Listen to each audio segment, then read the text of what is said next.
네, 황두영 작가와 함께합니다. 어서 오세요. 예, 안녕하세요. 오늘 준비한 이슈는요. 지난주에 인천 연수구에선 전동 킥보드를 타던 대학생이 야간에 넘어지는 사고가 있었는데요. 네.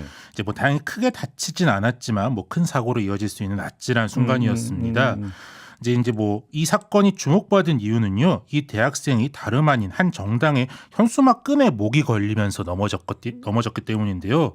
이제 여러 개를 달다 보니까 이게 너무 낮게 단 거죠, 현수막을. 오, 그러게. 네, 이제 요새 정당 현수막이 너무 난립해서 도시미관은 물론 이렇게 시민 안전까지도 위협한다는 비판이 제기되고 있습니다. 이건 뭐 다 할 것 같은데요. 엄청 늘었어요, 현수막. 이제 아마 촌철님들도 새해 인사부터 잔뜩 붙은 걸 보셨을 거예요. 네. 이게 작년 12월부터 개정된 5개 광고물법이 시행돼서 그렇습니다. 이제 원래 5개 광고물법은 도시 지역 등에서는 지자체장의 허가를 받고 지정된 게시대에만 현수막을 게시할 수 있었는데요. 네, 맞아요. 예. 그런데 이제 작년 6월에 법이 개정되면서 정당이 정책이나 현안에 대한 의견을 담은 정치활동 현수막은 15일 기한에 한해서는 개수 제한 없이 걸 수 있게 된 겁니다. 정당에 한해서입니까 또? 이제 뭐 여러 가지 이제 뭐 관혼상제 등의 원래 제한이 있었는데요. 이번에 개정된 거는 정당에 포함되게 된 겁니다. 이제 뭐 명절이 지나면 좀 줄어들까 했는데 이게 최근 여야의 공방전이 워낙 거세잖아요. 이제 오히려 현수막이 점차 늘어나고 있는 모습입니다. 근데 정당에다가 현수막은 옛날부터 좀 많이 있지 않았나요? 이게 정당법과 5개 광고물 사이에 조금 엇갈리는 부분이 있었는데요. 이제 정당법에서는 정치 활동의 자유를 위해 다양한 방식의 홍보물을 자유롭게 이용할 수 있도록 되어 있는데 반해서 이제 5개 광고물 부분 말씀드린 대로 이거를 이제 규제를 하고 있던 건데요. 그래서 이제 이런 애매한 부분들을 지자체장들이 좀 알아서 판단해 온 부분이 있습니다.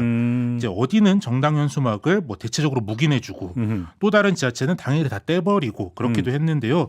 그러다 보니까 또 지자체장이 자기 소속 정당만 봐준다.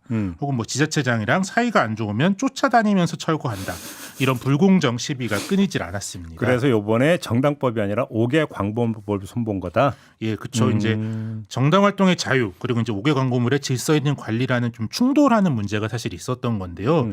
이제 이해 당사자인 정치인들에게 가장 유리한 쪽으로 좀 개정을 한 거죠. 네. 이제 주무부처인 행정안전부에서는 당시에 좀 개수 제한 같은 걸 두려고 했는데요. 정치 활동의 자유를 강조한 의원들의 반대로 사실상 거의 제한이 없는 방식으로 개정이 됐습니다. 근데 문제는 지금 킥보드 타고 가던 대학생 건이 있는 것처럼 문제는 시민의 불편이 늘어나면 안 되는 거잖아요. 그렇죠. 이제 말씀드린 대로 안전사고 위험도 있고요. 예. 이제 5개 광고물법 보시면 거리 현수막은 이제 뭐 거의 못 거는 건 물론이고 내 건물에도 현수막이나 간판 다는 것도 이제 다 규제가 되어 있거든요. 네. 이제 이게 도시미관을 위해서 시민들에겐 그렇게 규제를 강하게 해놓고는 알록달록한 정당 현수막으로 거리를 도배해버리면 시민들을 규제하는 게 무슨 소용이냐 이런 비판이 좀 제기되고 있고요. 네. 이제 장사하시는 입장에서는 간판이 잘 보이는 게 엄청 이제 예민한 문제잖아요. 이제 장사에 방해된다고 좀 이 현수막을 치워달라는 민원이 엄청 많은데 지자체 입장에서도 이게 불법이 아니니까 철거를 못 하고 있는 상황입니다. 민원은 늘어나고 지자체가 좀 골머리겠는데요, 이러면? 그래서 이제 군수구청장 협의회 등 지자체장들은 대부분 지금이라도 좀 법을 다시 바꿔달라. 그런 입장이긴 한데요. 그런데 현역 구청장이나 국회의원들은 현수막 아니라도 이제 여러 가지 방법으로 홍보를 할 기회가 많이 있잖아요. 네. 그런데 현역이 아닌 정치인들이나 소수정당들은 현수막 하나 붙일 기회가 절박하다. 현수막을 규제하면 현역이나 거대 정당들에게만 오히려 더 유리하다. 이런 비판도 있습니다. 근데 요즘 그 상암동은 그 현수막이 뭘로 지금 도배됐냐면 쓰레기 소각장 반대. 맞죠. 지나가면서 보셨죠? 예. 근데 그러니까 동네 소식 같은 건 사실 현수막을 통해서 아는 경우도 종종 있거든요.